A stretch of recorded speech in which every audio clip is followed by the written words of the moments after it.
So crab walk for strength, we're not going to be locomoting somewhere. If you've seen this as a marching warm-up activity, this is where we're going to actually put a little more pressure on the tissues and go somewhere.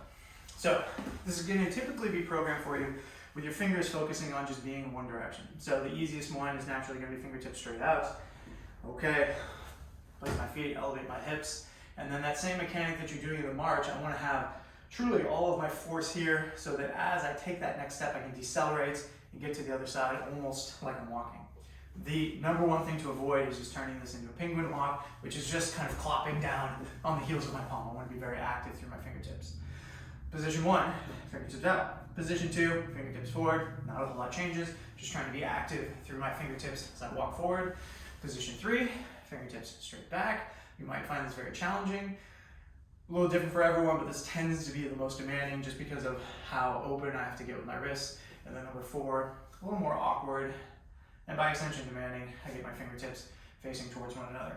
So the goal of this is to basically get all these different orientations with shoulder, wrist, elbow, working together, and getting you some foundational crawling strength. Now, what if this is too painful? Well, you can always just revert back to the marches. This is totally fine.